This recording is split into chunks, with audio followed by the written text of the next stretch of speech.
My heart was shattered into pieces. But even that pain turned out to be just a scratch compared to what I discovered when I picked up his tablet. The ceiling in our bedroom was my best friend. Seriously. During the first 3 weeks after Alex left, I studied every crack, every little spot. It didn't ask questions, didn't give advice.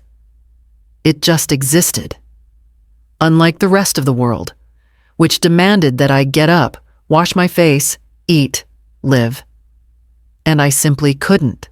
Our breakup talk was absurdly short and sterile. No shouting, no smashed dishes. He just sat down across from me in our kitchen, the same one where we used to bake pizza until midnight and laugh till we cried, and said, "We need to break up. I don't feel anything anymore." Plain and casual, as if he were telling me the store was out of bread. I remember nodding. I did not even cry. I just stared at his lips forming those words, and couldn't believe they belonged to the same person who had kissed me that very morning and called me his future. He packed his things in 2 hours while I sat on the couch, hugging my knees. The front door slammed, and silence filled the apartment. Deafening, ringing silence that not even the TV at full volume could drown out. The first few days passed in a haze. I went to work on autopilot, smiled at colleagues, answered my mom's calls in a cheerful voice. "I'm fine, just tired." And then I would come back to the empty apartment, collapse on the bed, and stare at the ceiling. Food turned into cardboard, sleep into a luxury. I lost so much weight that my favorite jeans just slipped off me. The world lost its colors, as if someone had turned the saturation knob to minimum. Everything became gray, dusty, tasteless. Friends called, invited me out. At first I made up excuses. Then I just stopped answering the phone. Their cheerful voices, their weekend plans, their normal lives seemed like something from a parallel universe. They did not understand that my world had collapsed. The world Alex and I had been building for 4 years, brick by brick, had turned into a pile of dusty rubble under which I was buried.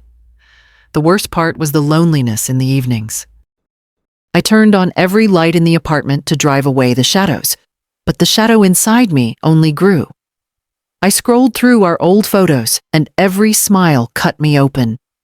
Here we are in the mountains, happy and freezing.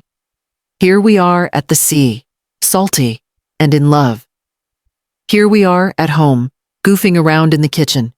It had been a perfect life, and I couldn't understand at what point it had become a lie. One evening, my best friend Lena burst into my apartment without warning. Somehow, she had convinced the concierge to give her the spare key. I was lying in bed, wearing the same pajamas I had had on for 3 days.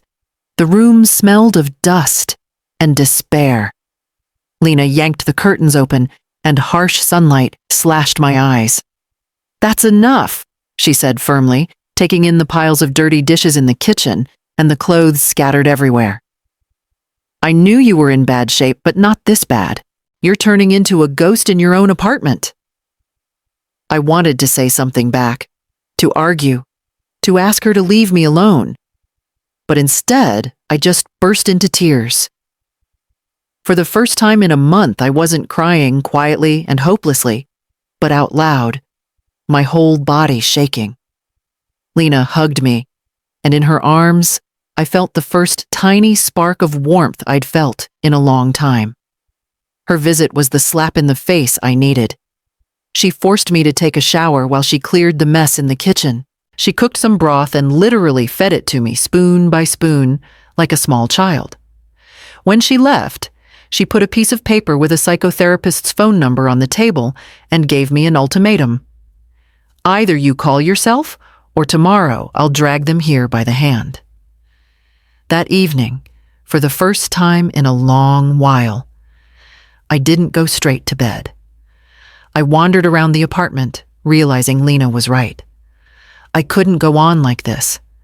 I had to do something. Start small. I decided to sort through the last box with Alex's stuff that he had never picked up. Some clothes, a couple of books, and his old tablet.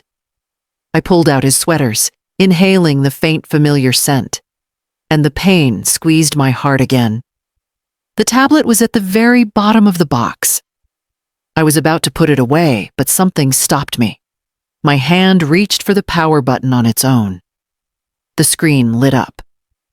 No password. I opened the gallery, hoping, probably, to drown one last time in our shared memories.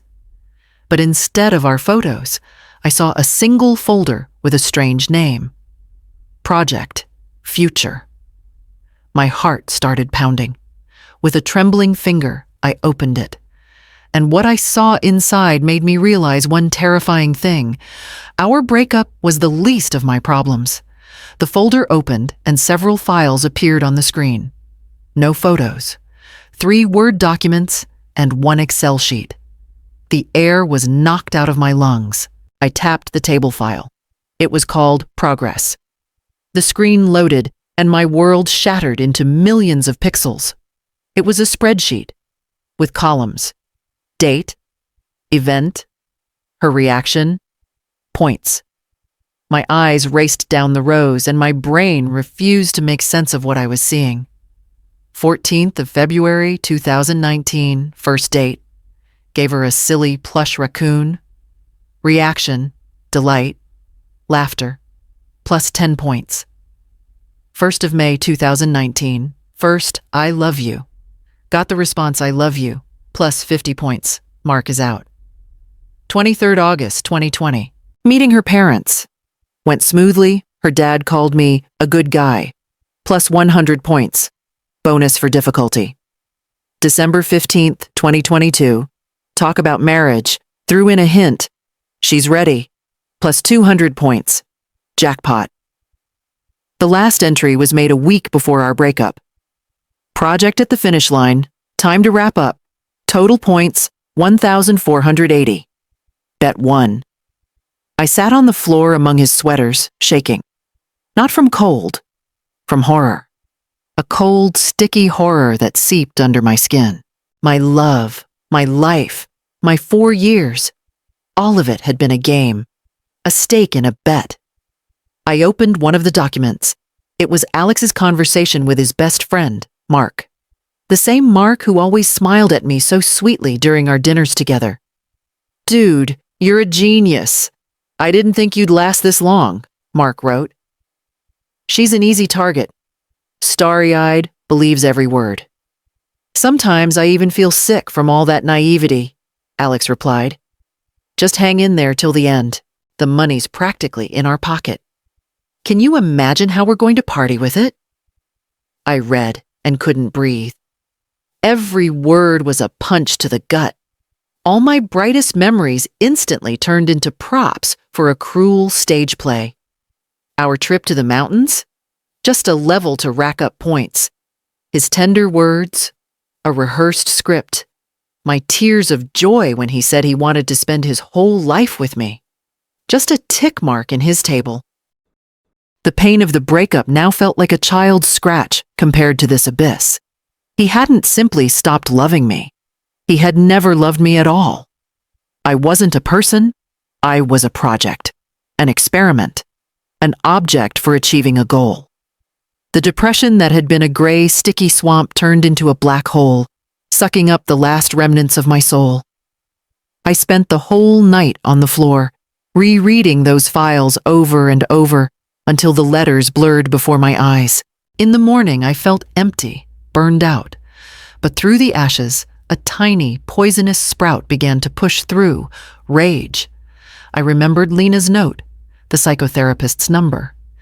Before, I had thought I needed help to survive the breakup. Now I realized I needed help not to go insane from the realization of what my life had been turned into. I called. My voice was hoarse and lifeless. I made an appointment for the same day. I didn't know what I would say. How do you put into words the fact that your reality turned out to be fake? The first session felt like an interrogation with torture, where I was both the investigator and the accused. I spoke, choking on tears and words. The psychotherapist, A woman named Anna listened silently, without interrupting. When I finished, she looked at me and said a phrase that became my lifeline. What they did does not define your worth, but what you do with it now will define your future. That evening, I went home feeling like I had taken the first step across burning coals. It was unbearably painful, but it was movement, not lying on the bed staring at the ceiling. I picked up Alex's tablet again, not to torture myself, but to find answers. I began systematically going through all the folders, all the files. I wanted to know everything. I scrolled through his calendar, notes, browser history, and then I found it. An event scheduled for 2 weeks later. The title was short and cynical. Project Closure. Location, Mark's country house. The guest list included all his friends. Everyone who knew, they were planning a party to celebrate their victory, to celebrate how they had broken me. And at that moment, a crazy, frightening, but crystal clear thought appeared in my head. I knew what I had to do. The next 2 weeks felt like living in a spy movie where I was the main character. My depressive apathy was replaced by a cold, ringing focus. Every session with Anna was like a workout for my soul. We didn't talk about revenge, but about reclaiming control, about how to turn humiliation into strength. I started eating again, sleeping. I even began jogging in the mornings, and with every kilometer, it felt like I was breathing out pain and breathing in rage. I copied all the files from the tablet onto a flash drive. The messages, the spreadsheet, the notes, the meticulous record of my 4-year humiliation, documented by him himself. Lena was my only accomplice. When I showed her everything, she was silent at first, then quietly said, "We're going to destroy them." On the day of the party, I spent several hours getting ready. I chose a dress, bright red, tight-fitting, the kind I never would have worn with Alex. He used to say it was too provocative. I did my hair and makeup. When I looked at myself in the mirror, I saw not a broken, abandoned girl, but an unfamiliar woman with blazing eyes. I wasn't getting ready to see my ex. I was getting ready for my liberation. Lena and I arrived at Mark's house when the party was in full swing. Music was blasting, people were laughing. I took a deep breath and walked in. For a moment, silence fell. All eyes turned to me. I saw him. Alex was standing with a glass of champagne, Mark next to him. Confusion flashed across his face, quickly replaced by a smug smirk. He clearly thought I had come to beg him to take me back. He walked toward me. "Didn't expect to see you here," he said with that same condescending smile. "I came to take back what belongs to me," I replied in an even, calm voice. "My things? You could have just texted." "No, Alex. I came to take back my 4 years of life." At that moment, Lena, who had slipped unnoticed over to the big screen where they were playing random music videos, plugged my flash drive into the laptop. The music cut off. On the screen, in front of 30 of their friends, the very Excel spreadsheet appeared. Progress. I watched Alex's face go from smug to chalk white. Mark choked on his champagne. I picked up the microphone from the DJ stand. "Good evening," my voice rang out through the suddenly silent house. "Sorry to interrupt the fun. Many of you know me as Alex's girlfriend. But as you can see, for him and his friend Mark, I was not a girlfriend. I was Project Future." I began reading lines from their chat logs. Every word hit like a bullet. I read about the naive idiot, about how he put up with my talk of the future, about the money they were planning to win. There was a murmur of outrage from the crowd. Some of the girls looked at Alex with disgust.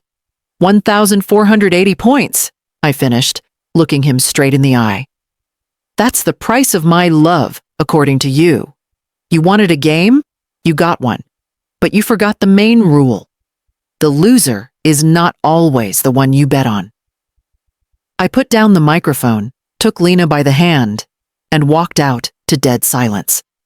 No one stopped me. I didn't look back. 6 months have passed. I am sitting in a small cafe in Prague. I quit my old job and got hired by an international company that sent me here on a month-long business trip. I'm drinking coffee and watching people hurry about their lives. Healing was not instant. After that party, a wave of emptiness crashed over me.